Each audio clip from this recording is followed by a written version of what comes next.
Hallelujah. मसीह के कादिर और जलाली नाम में आप तमाम कलाम की बात देखने वालों को पास्टर जॉयस जीवन का सलाम कबूल हो और खुदा का फजल, खुदा का रहम जो है वो हमेशा आपकी जिंदगियों पर जारी रहे और आप उसकी कुदरत में, उसके इरफान में, उसकी मोहब्बत में और उसकी बारगाहों में बढ़ते चले जाएं। अजीज बहनों और भाइयों, जैसे कि आपको मालूम है कि हम हर रोज किसी नए खुदा के खादिम के साथ, किसी नए खुदा के ममसू के साथ, खुदा के बेटे के साथ गवाहियों को रिकॉर्ड करते हैं, हम उनसे गुफ्तगू करते हैं, उनसे बात करते हैं। और आज जो खुदा के ममसू मेरे साथ मौजूद है पास्टर जदाउन, वो किसी भी तारुफ के मोहताज नहीं। खुदा ने अपने बंदा को बहुत सारी ढेरों बरकत से नवाज रखा है। वो खुदा के ममसू हैं, खुदा के कलाम की मुनादी करते हैं, खिदमत करते हैं और उसके साथ साथ वो एक अच्छे वर्शिपर हैं, खुदा की ताजीम करते हैं, सताइश करते हैं, मदद सराई करते हैं। और खुदा के कलाम में भी लिखा है कि खुदा ऐसे प्रस्तार ढूंढता है जो रूह और सच्चाई से उसकी इबादत करें। तो आए खुदा के बंदा के साथ बात करते हैं, पास्टर जदाउन के साथ।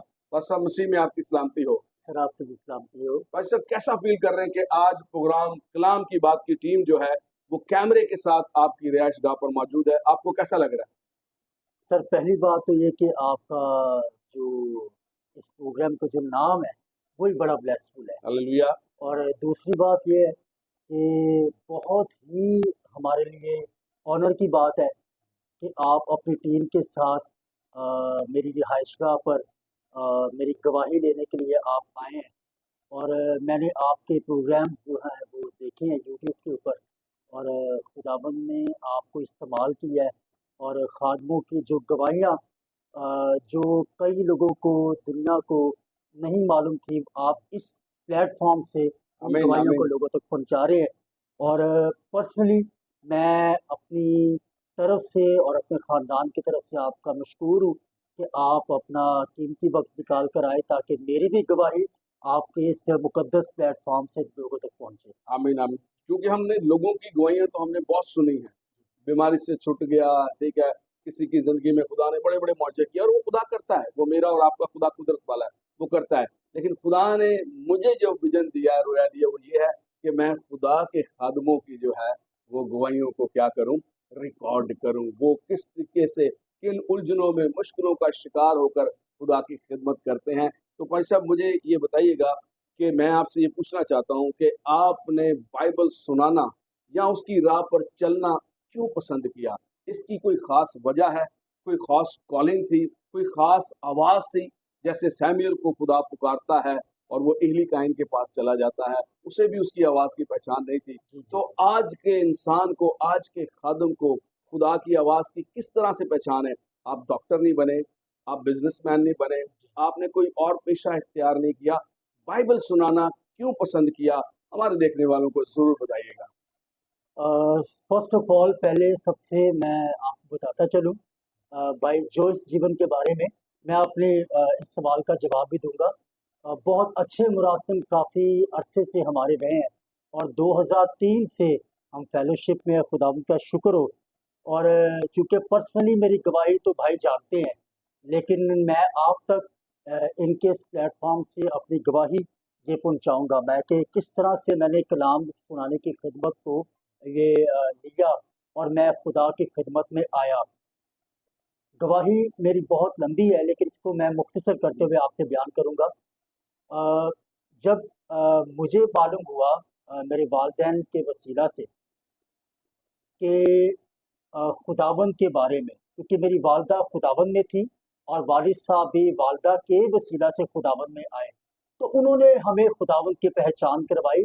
मुझे भी खुदावंद की पहचान अपने वालिदैन के वसीला से हुई। और बचपन में मैं आपको बताऊं कि हमारी वालदा जो थी वो इस मामले में बहुत ज़्यादा सख्त थी कि चर्च और ये खुदावंद के घर में जाना ये लाजमी था। धूप हो, बारिश हो, सर्दी हो, मौसम अच्छा हो, कुछ भी हो, छुट्टी नहीं हो सकती। तो हालेलुया। ये हमारी वालदा ने जो है वो हमें, और मैं आपको ये भी गवाही दूँ, गली नंबर 6 कश्मीर कॉलोनी में हम रहते थे।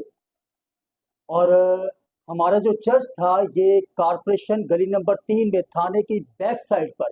तो वहां से पैदल लेकर हमारी वालदा हमें वहां उस चर्च में लेकर जाती थी। ये बहुत लंबा आमीन रास्ता था। बचपन की मैं आपको बात बता रहा हूँ।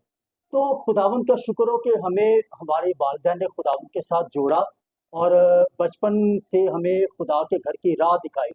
मुख्तसर ये है कि जब मैंने होश संभाली और मैं जवानी की तरफ आया और लड़कपन की तरफ आया, दुनिया को पहचानना शुरू किया, घर से बाहर निकलना शुरू किया, दोस्त बनाने शुरू किए, दुनिया को परखना शुरू किया, मुलाकात शुरू हुई।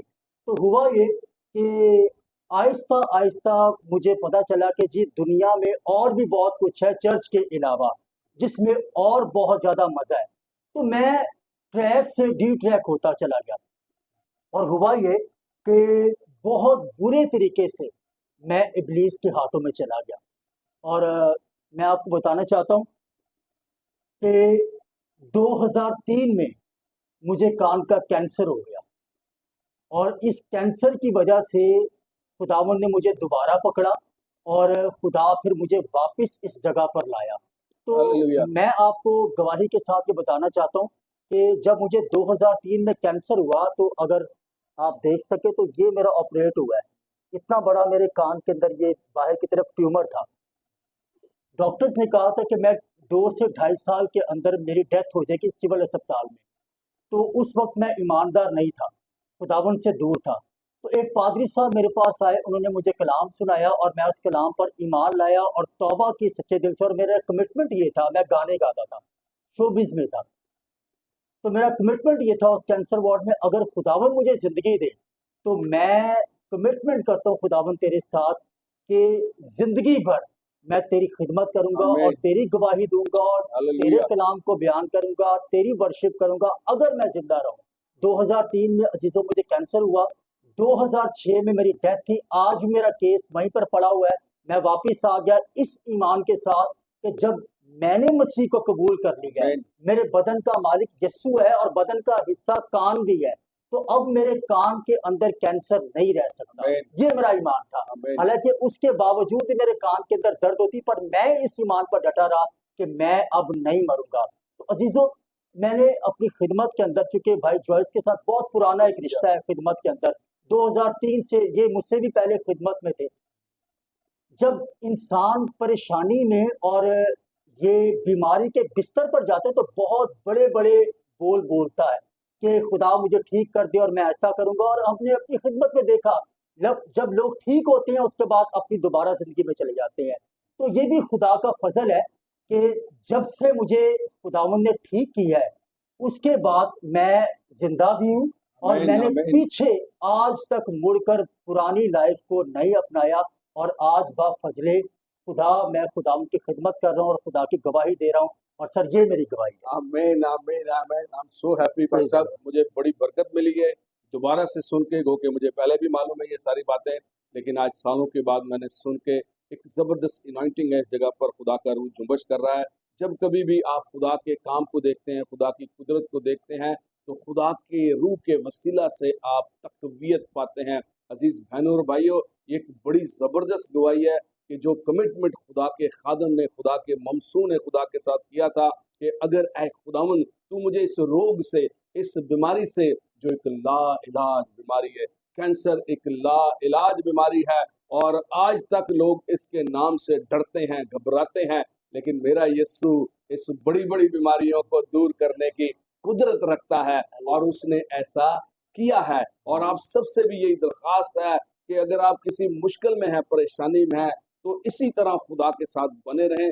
वो कर सकता है, जिस तरह लूत की बीवी ने पीछे मुड़कर देखा और वो पत्थर का सतून बन गई। अजीज बहनों और भाइयों, जब हम पीछे मुड़ के देखते हैं तो हम भी फिर एक जगह पर ही ठहरे रहते हैं। ये एक ज़बरदस्त गवाही के वसीला से मेरा ये ईमान है आप सब ने बरकत पाई होगी। पाशा हमारे देखने वालों को ये बताइएगा, कलाम मुक़द्दस में लिखा है, तुम मेरी इबादत करना, जी, जी।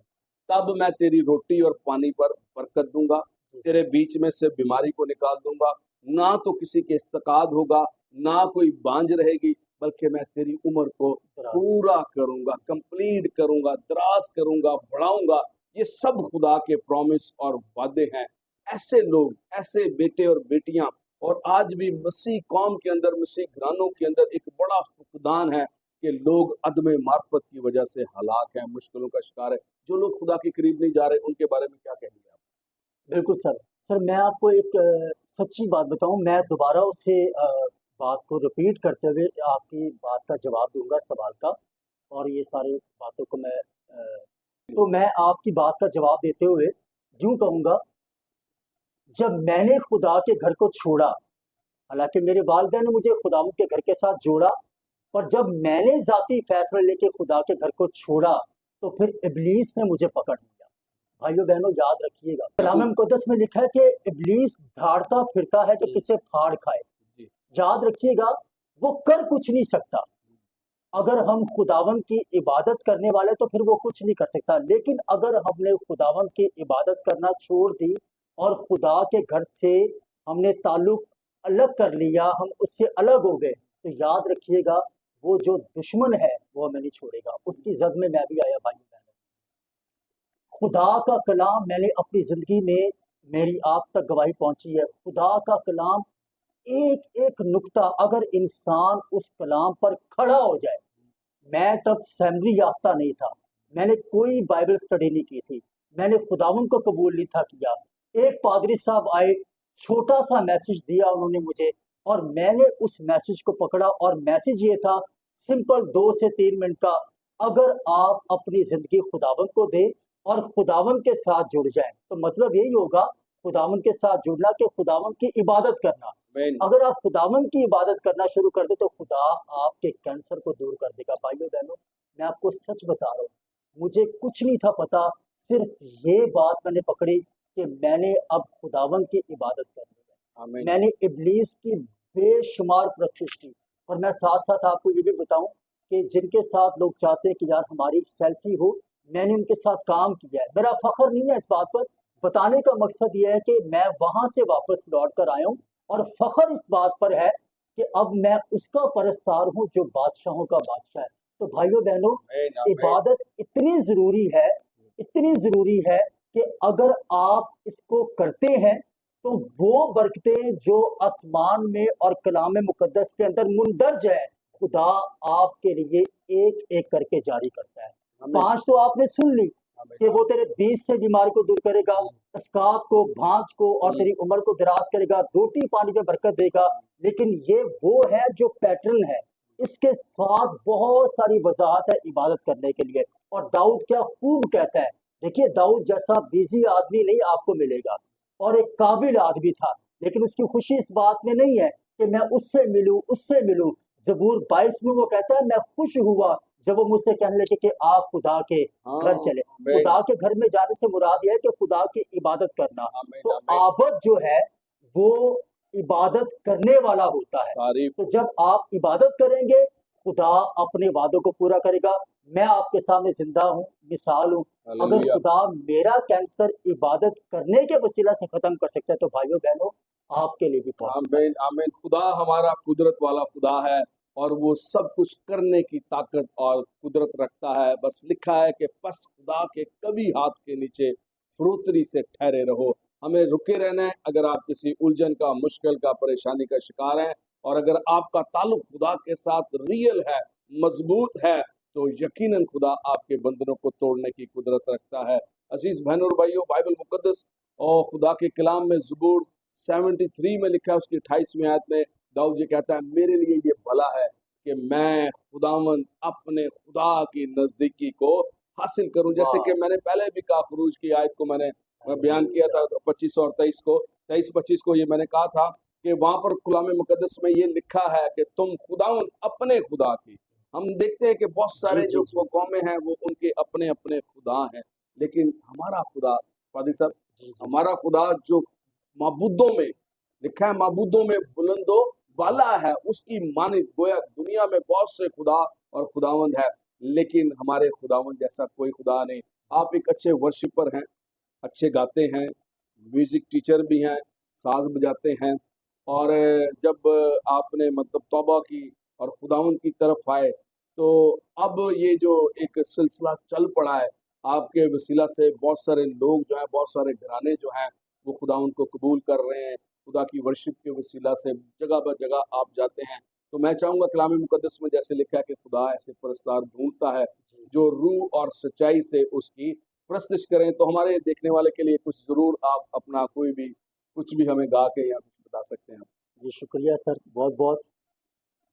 पास्टर जॉयस जीवन तो मशहूर ज़माना, हमारे बहुत अजीम शायर हैं। पूरिया और मुरादा हालेलुया। मशहूर गीत, और अभी शेरा दे मुंह बंद करदा बहुत आमीन। वायरल हो रहा है। आमीन आमीन। तो ये खुद बहुत अच्छे वर्शिपर है, तो शुक्रिया बहुत बहुत। तो एक गज़ल है जो खुदावंद ने मुझे दी, वो मैं आपके लिए गाऊंगा। हालेलुया। मेरा यीशु जिंदगी देता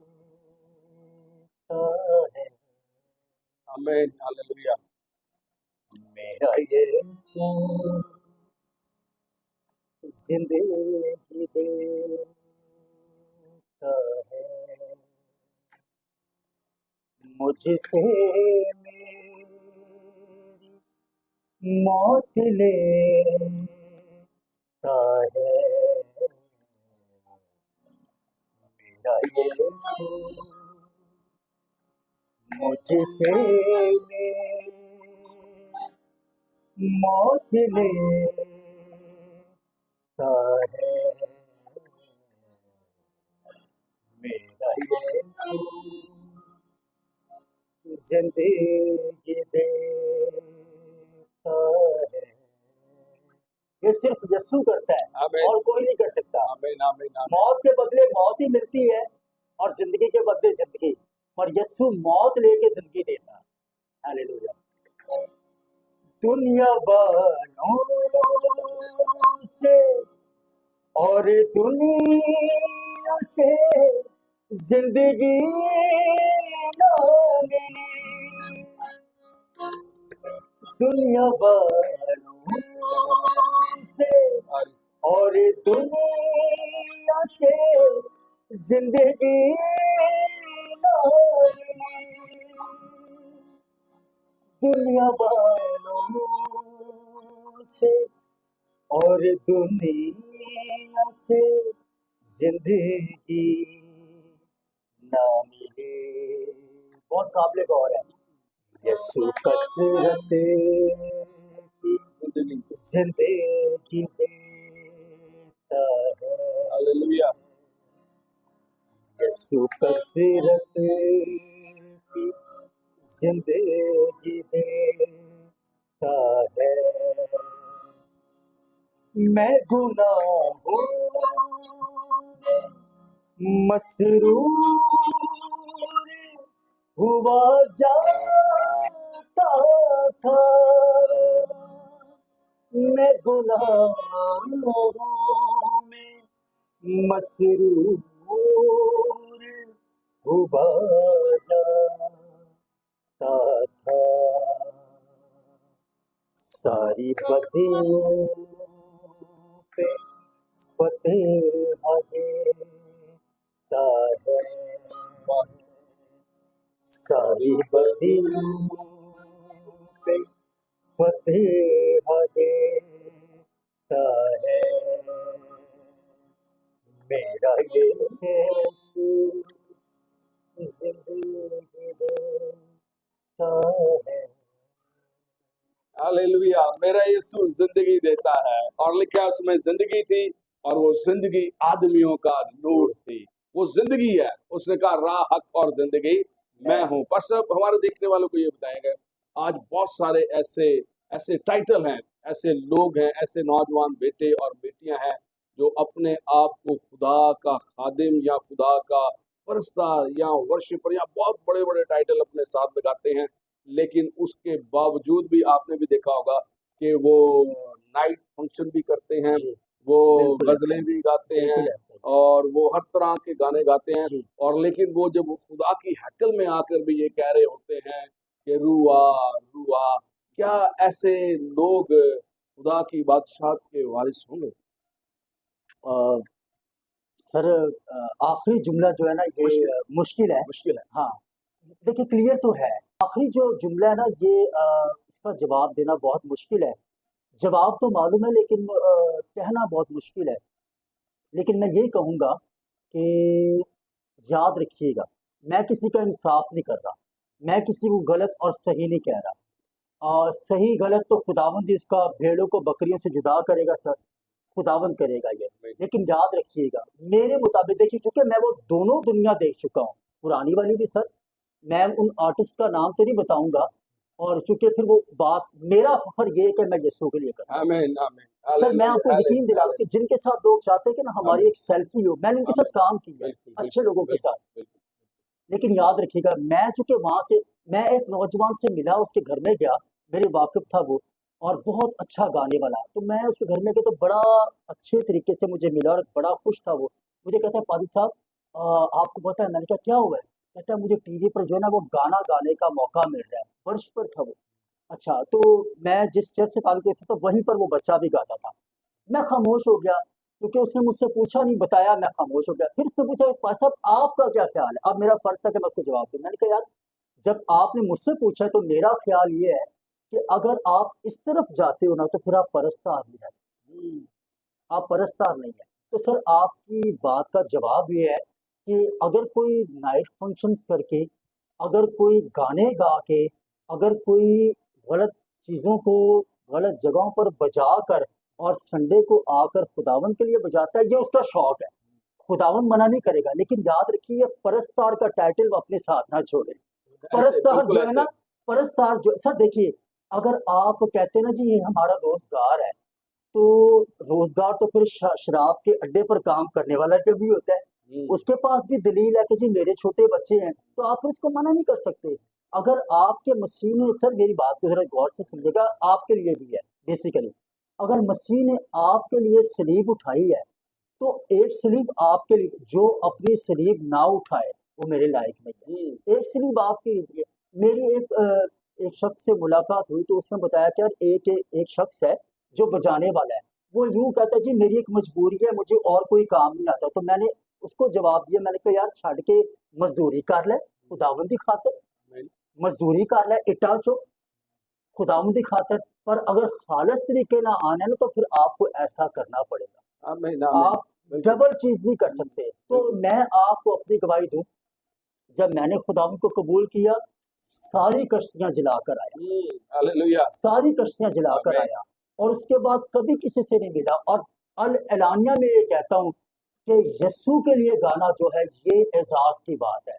समझ आ गई ना मुझे कि वो बादशाहों का बादशाह है। तो भाइयों बहनों, जो ऐसा कर रहे हैं, मेरे छोटे भाई हैं, छोटी बहनें हैं, और वर्शिपर्स हैं, म्यूजिशियंस हैं, देखिए दस्त बस्ता उनसे ये रिक्वेस्ट है कि अगर आप ऐसा कर रहे हैं, तो फिर आप अपने आप को वर्शिपर मत बोलिए। वर्शिपर सर वो है जो डेडिकेट है। बिल्कुल ऐसे ये बाजा है ना, ये गानों पर नहीं बजता, ये डेडिकेट है सिर्फ खुदावंत के लिए। तो जब आप डेडिकेट है, तो फिर आप किसी और जगह नहीं बज आमीन आमीन आमीन आमीन इस खूबसूरत आंसर के लिए, जवाब के लिए भाई साहब हम दुआ गोएं, खुदावंद आपको बरकत दे। कलाम मुकद्दस में लिखा है, एक नौकर दो मालिकों की खिदमत वाह, नहीं कर सकता। यकीनन है कि वो एक से अदावत रखेगा और दूसरे से मिला रहेगा। वाह, अगर मैं और आप खुदा के बेटे और बेटियां हैं, अगर हम खुदा के लोग हैं, उसके प्रस्तार हैं, तो फिर हम उसके हैं। हमें कौन मसीह की मोहब्बत से जुदा कर सकता है? भाई साहब हम आपके लिए सर शुक्रगुजार हैं, थैंक यू वेरी मच। आपके कीमती वक्त के लिए। आपने अपने शेड्यूल में से हमें टाइम दिया और प्रोग्राम कलाम की बात में आपने हमारे साथ गुफ्तगू की, और आपकी गवाही के वसीला से फिर से मैंने बरकत पाई है, और यकीनन हमारे देखने वालों ने भी बरकत पाई है। और अजीज बहनों और भाइयों, मैं आप सबका भी शुक्रगुजार हूँ कि आप दुनिया के किसी भी हिस्से से हमें देख रहे हैं। मैं आपके लिए दुआ करता हूँ कि खुदा का फजल, खुदा का रहम, खुदा की कुदरत, उसकी आंखें और उसके हाथ हमेशा आपकी जिंदगी पर, आपके बिजनेस पर, आपकी औलाद पर, आपकी मिनिस्ट्री पर बड़े रहे। आप हमारे चैनल को लाइक करते हैं, सब्सक्राइब करते हैं और शेयर करते हैं और इसका हिस्सा बनते हैं। खुदावंद आप सबको बरकत दे और देखते रहें प्रोग्राम कलाम की बात।